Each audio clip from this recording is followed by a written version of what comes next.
bienvenue à l'émission Information à Etchemin Télé. J'ai avec moi en studio toujours mon chroniqueur préféré, Stéphane Lévesque.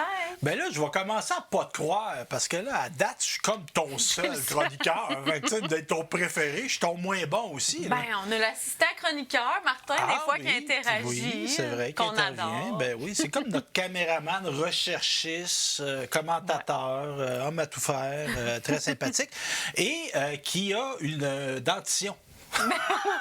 Parce qu'on va parler de dents. Ouais. On va parler de santé bucco-dentaire, mais là, pas de Martin en particulier, des personnes âgées. Ah. Et là, moi, est-ce que je suis devenu une personne âgée? À partir de quand on est une personne? Ben moi, je suis rentré membre de la FADOC à 50 ans. OK. Puis on peut rentrer dans la FADOC à 50 ans, mais est-ce qu'on est âgé à C'est ça 50 que je me ans? demande, hein? Oh. En tout On est cas, âgé. ben, Donc. disons, vont me faire croire que je suis encore jeune. Donc, pourquoi qu'on parle de santé bucco-dentaire, la bouche, les dents, c'est essentiel au maintien d'un bon état de santé général et de la qualité de vie. Oui. Très important. Parce que j'entendais une anecdote. Tu connais Michel Barrette? Oui. Je connais Michel Barrette aussi, notre sympathique humoriste qui est rendu proche 70 ans ou peut-être dépassé.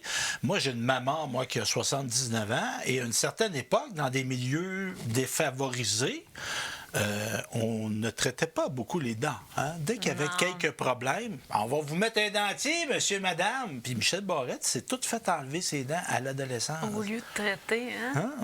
Ma mère, c'est que aussi. Ma mère a eu des dentiers toute sa vie. Parce que on parle de qualité de vie. Je ne dis pas que ma mère a eu une mauvaise qualité de vie parce qu'elle a eu des dentiers toute sa vie, mais ça reste que c'est handicapant de pas avoir ses dents. J'imagine. Tu sais, puis je sais pas, moi, j'ai jamais eu d'appareil. T'as ça, toi? Oui. Tu t'appelles comment on appelle ça? Invisalign, là, les broches transparentes. En fait. T'as ça, toi? Oui. Malgré ton âge, t'es pas vieille, mais habituellement, les appareils pour placer les dents, c'est à l'adolescence? Oui, c'est ça. Ben là, il fallait faire un choix dans la famille. Ma soeur était bien pire que moi, donc je comprends pourquoi mes parents ont investi. Là. Moi, c'était plus une question de. Mais là, ils sont rendus belles. Ben oui, c'est genre ça s'en vient, des belles dents.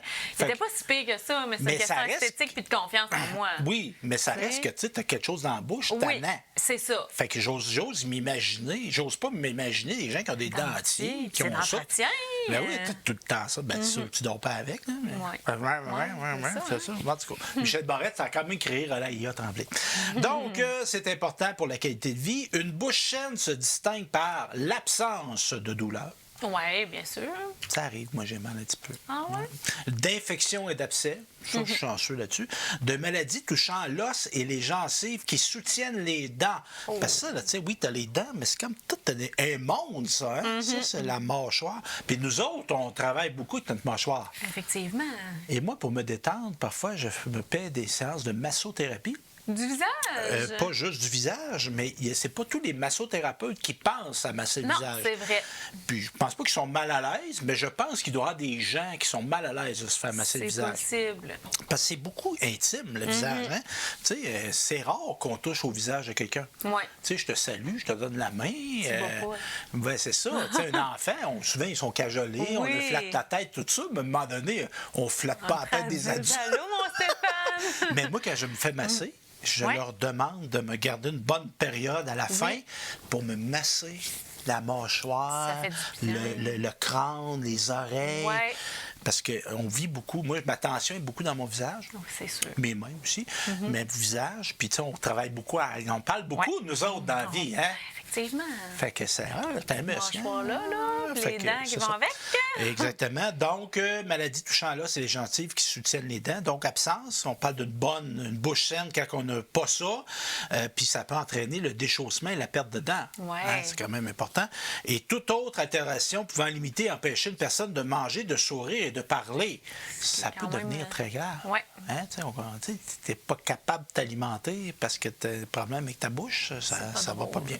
Donc, évidemment, pour éviter, pour avoir une bouche saine et éviter ce type de problème-là, hein, on va des conseils.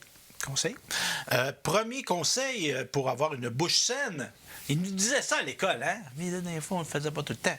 Hein? Puis même encore, on n'en fait pas tout le temps. Puis on va le dire des affaires. Tout n'est pas une personne aînée, là, mais il y a des affaires qui s'appliquent à tout le monde là-dedans. Brossez-vous les dents avec une brosse à dents à soie souple et un dentiste fluoré pendant 2 minutes. C'est long quand même. Au moins 2 fois par jour.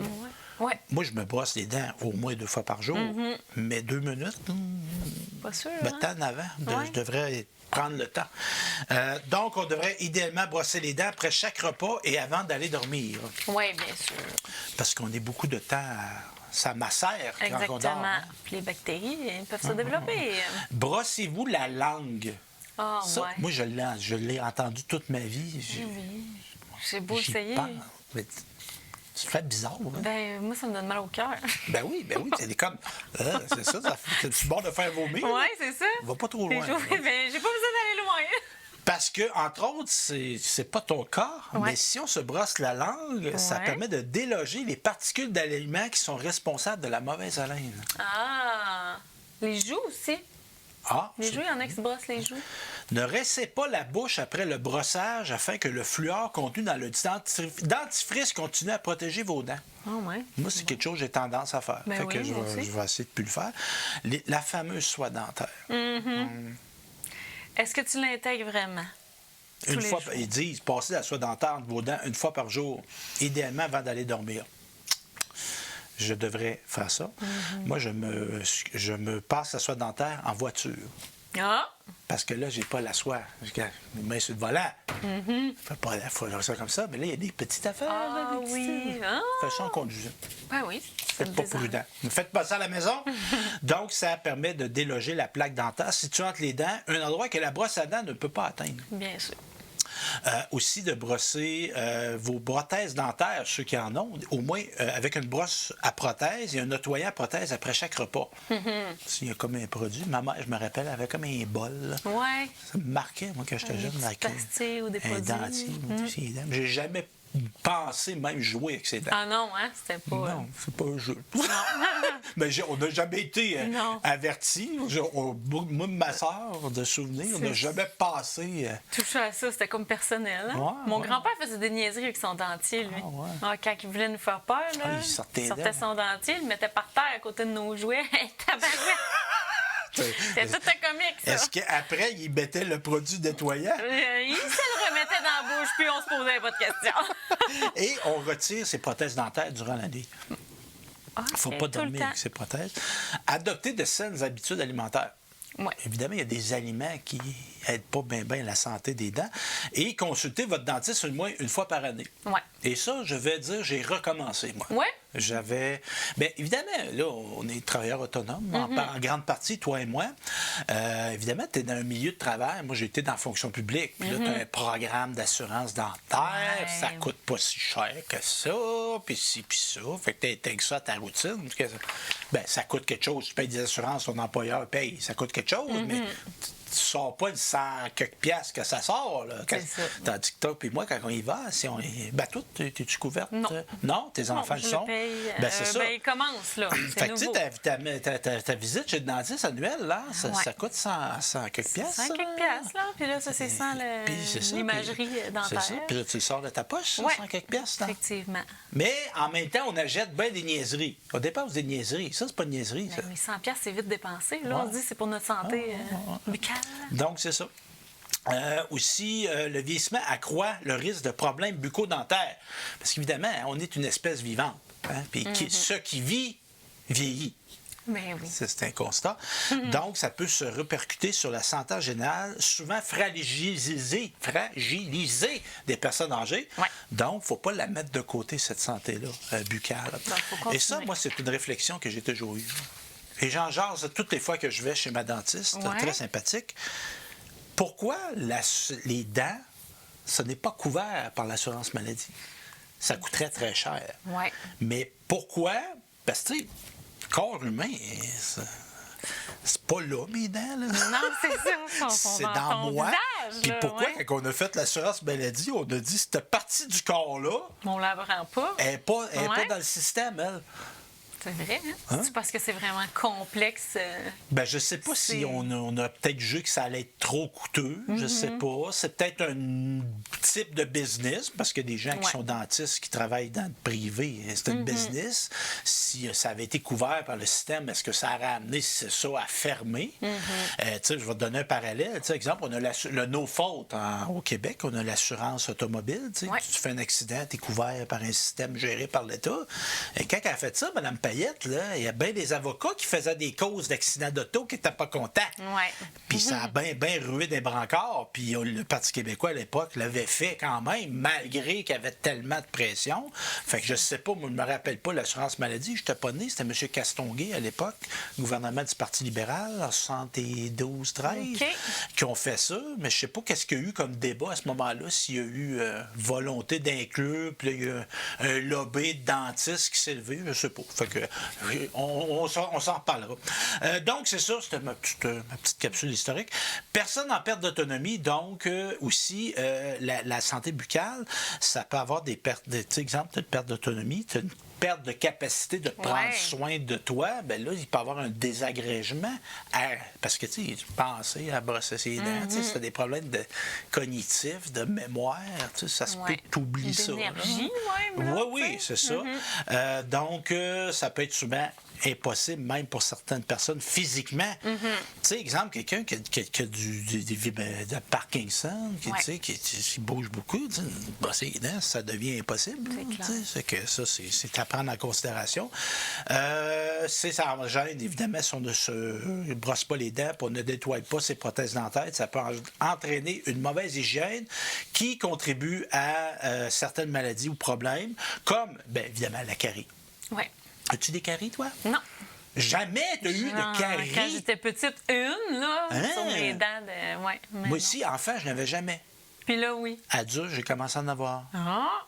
J'espère que ça ne changera pas. J'ai peut-être eu 3, 4. Ça fait mal, ça? Oui. Ben, la première fois que j'ai eu une carie, c'est drôle, on va te compter ça, j'avais... ma fille n'était pas née, elle est rendue à 22 ans, là, j'ai 5 ans... 5 ans, j'avais quoi, fin vingtaine? OK. Puis je m'étais acheté une brosse à dents électrique. Oui. Pour la première fois de ma vie, j'avais une brosse à dents électrique. Fait que ça, c'est vigoureux, ça. Je passe les dents, ça brosse. Puis il y a une dent qui part. Ben, c'était une dent carriée que j'avais pas mal, qui était pas lousse. Puis elle a tombé dans le lavabo. Puis là, je regarde dedans. J'ai vu que c'était pas beau en dedans. C'est une carie. Le trou, c'est noir, un peu noir gris.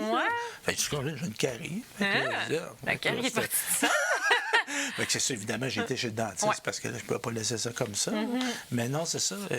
Ça peut causer la carie. Des infections et des abcès. Un abcès. Tu as déjà eu ça, un abcès? Non. Ça doit faire mal, hein? Ça, c'est pas agréable. C'est pas agréable. Puis aussi, des fois, on se mord la langue. On se mord la joue en mangeant. Ça fait l'infection, pas là-dedans. C'est pas le fun. La gingivite, la maladie des gencives. Ça va mal aux gencives, par exemple. Ça arrive souvent. Mais là, on est dans d'autres âges, là, mais enceinte, ça arrive souvent. Oui, on saigne les gencives plus facilement. Puis ça, c'est normal, ça finit par passer. OK. D'autres affaires. La parodontite. L'inflammation, maladie de gencive et de l'os qui entoure et soutiennent la dent. Ça doit être... J'ai pas vécu ça, mais ça, tu sais, quand l'os, tu sais, ça doit faire mal. La maladie parodontale est maintenant reconnue comme un facteur de risque dans les maladies cardiovasculaires. Donc, il y a un effet domino. Les accidents vasculo-cérébraux, l'aggravation du diabète, la pneumonie et la bactériémie. OK. Ça, c'est payant au Scrabble, ça. Oui. Ben, pas tant celui-là, mais non, c'est pas des lettres payantes.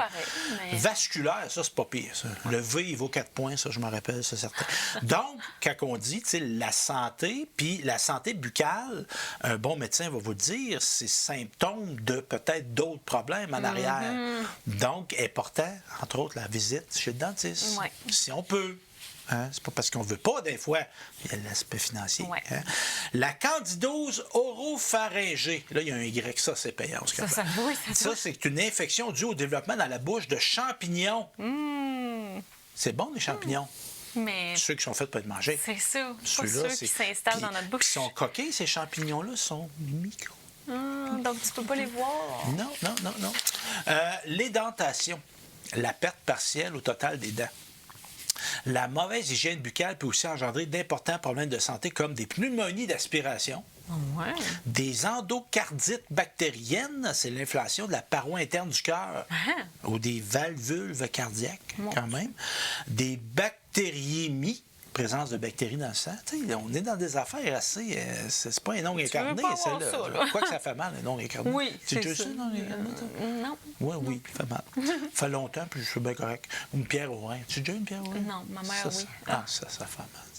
Mais vous êtes chanceux, les femmes, à la maison, vous savez... Non, c'est pas vrai.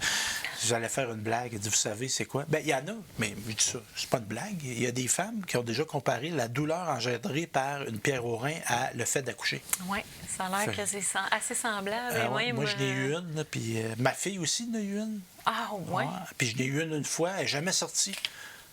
Parce que, tu sais, l'organe reproducteur masculin, comment il est fait, là? La petite pierre, quand ça sort, apparemment, ça fait pas du bien. Ah, mon Dieu. Oui. C'est rugueux en sortant, ça fait mal, beaucoup. Mais moi, c'est désagrégé. Puis j'ai jamais eu connaissance qu'elle sortait. Fait que c'est ça. Peut-être qu'elle attend un jour, Stéphane. Ah non, ça, c'est impossible de marcher ou presque. Ouais. Pas capable de conduire.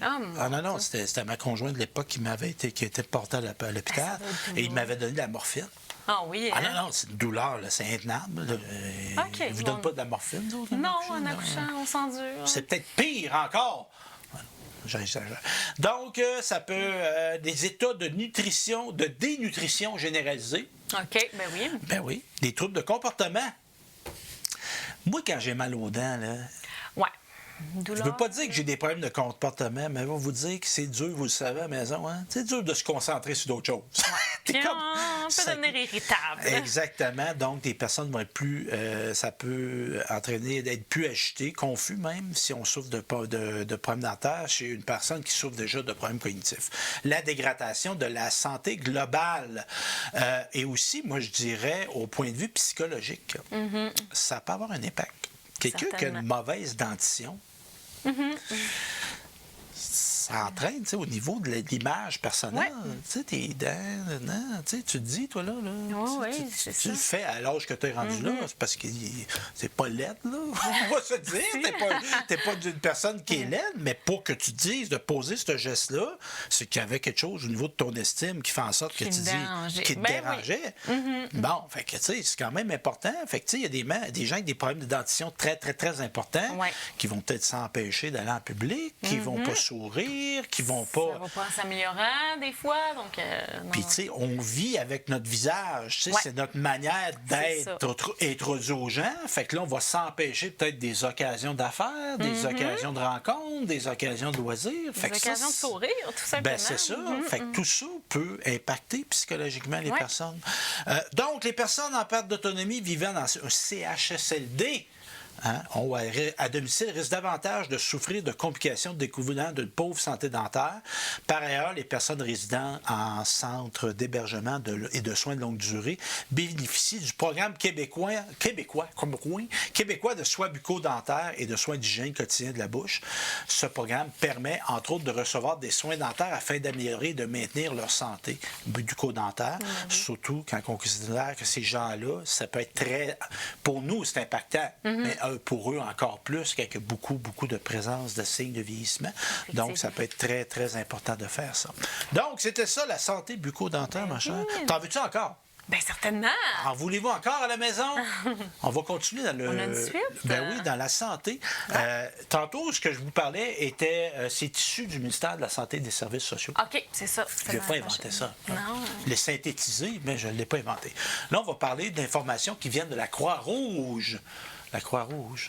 Croix-Rouge, ils en font des affaires, eux, hein? Toi, je ne sais pas si tu as déjà tu t'es déjà aperçu de ça. Tu connais le drapeau suisse? Oui. Bien, le drapeau de la Croix-Rouge, c'est complètement le contraire du drapeau suisse. C'est la même affaire, mais les couleurs inversées. Oui, bien oui, puis je pense que c'est né là, en Suisse, la Croix-Rouge. Ça se peut. Donc, ça expliquerait bien des choses. Oui. Donc, la Croix-Rouge qui nous prépare de l'information, donc, signes et symptômes d'urgence médicale. Ah. C'est important, ça. Oui. Puis qui, dans sa vie, n'a pas été subir une urgence médicale et être témoin. On vit du monde, ça arrive. Ouais. Donc, signes et symptômes d'une crise cardiaque. Est-ce que tu as déjà été en présence de quelqu'un qui faisait une crise cardiaque? Non, c'est arrivé à mon ami dernièrement, mais Ça reste que c'est saisissant. C'est saisissant. Ouais. Et de le détecter comme personne qui est là, ça peut aider à une intervention. Tu sais, monsieur, vous n'allez pas bien, on appelle le 911.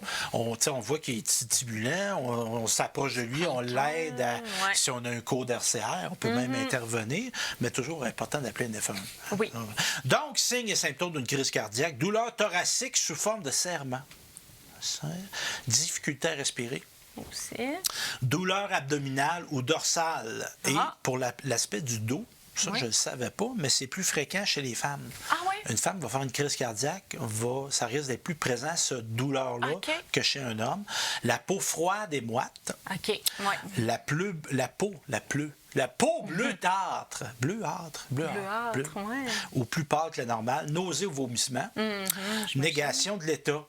Les gens vont dire, je vais bien, t'es bleu, ça va pas bien. Douleur à la mâchoire. On en parlait tantôt des dents.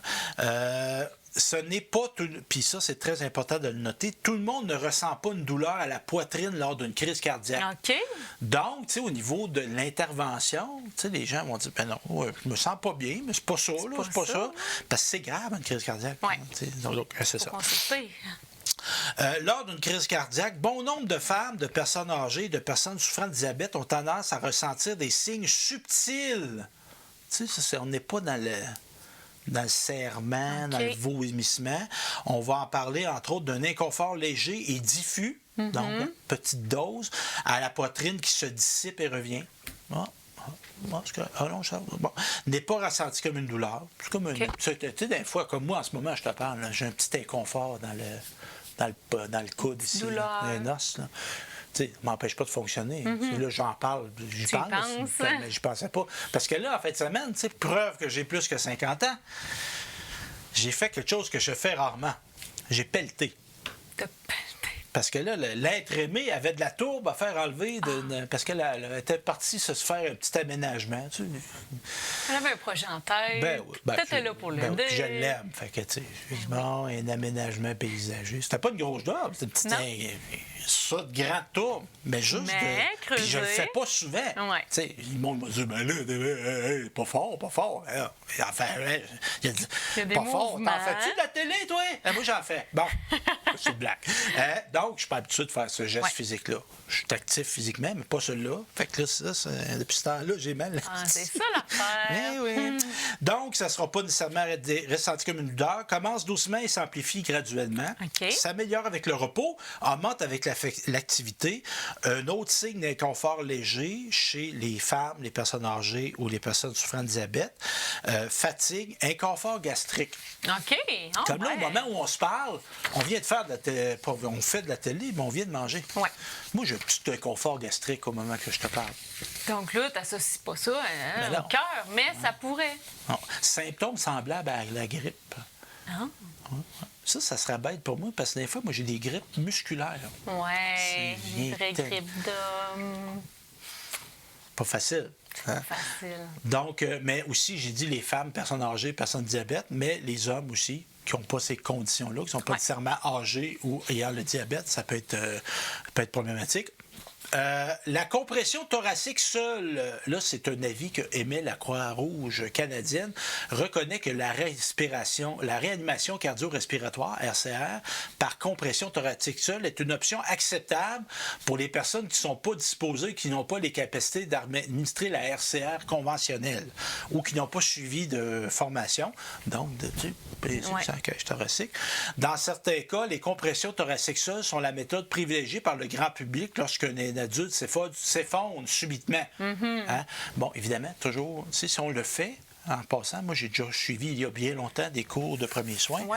J'applique les soins, mais la première chose que je vais faire, c'est je dis à quelqu'un, appelez le 911. Ça, c'est toujours important. Première chose à faire. Et tu le dis, là, pourriez-vous appeler le 911? Non, c'est appel. directif fort. Puis, tu sais, parce que souvent, quelqu'un s'effondre. Mettons, au centre commercial, où on est devant un magasin, tu sais, dans la rue, il y a quelqu'un qui s'effondre. La majorité des gens sont figés. Oui, c'est ça. Il y en a même qui vont s'en aller. Puis c'est une réaction qui est quasi normale. Mais toi, tu es en charge. Là. Tu viens comme en charge avec les ambulanciers arrivent. Il faut que tu diriges ta scène d'accident. Fait que là, tu dis, monsieur, allez appeler le 911. Non, monsieur, tu le menaces pas. Là. Non, mais il faut le faire. Tu le saisis puis qu'il sorte de sa stupeur. Puis là, ils se mettent à intervenir, qu'ils aillent le faire. Puis même s'il a son cellulaire sur lui.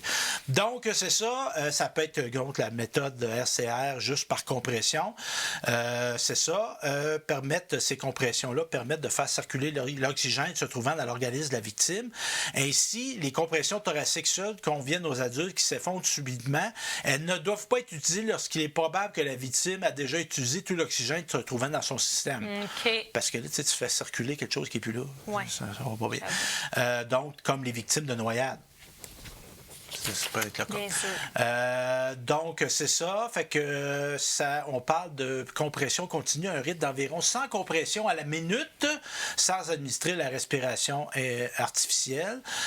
Aussi, la chose la plus importante qu'on doit se rappeler, puis je vais conclure avec ça, c'est que la RCR qu'ils ont apprise dans le passé n'est pas mauvaise parce qu'il y a comme des évolutions. C'est mieux pas intervenir avec la dernière méthode.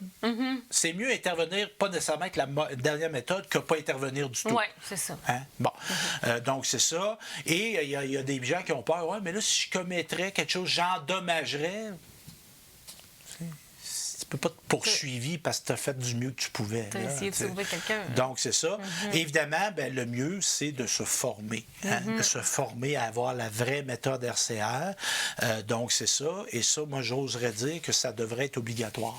Ça devrait être obligatoire pour tous les gens, que ce soit par les milieux de travail, que ce soit par l'école, peut-être pas l'enseignant des enfants, là, mais peut-être faire secondaire au niveau des études supérieures. Il me semble qu'on pourrait avoir quelques heures par année là, pour former les gens là-dessus. Donc, c'est ça que j'avais à te dire, ma chère Marie-André. Merci beaucoup. C'était Stéphane Lévesque avec moi en studio, Marie-André Dupéry pour Être chemin de télé à l'émission Information.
Salut tout le monde, ici Daniel Grenier pour vous parler des télévisions communautaires autonomes.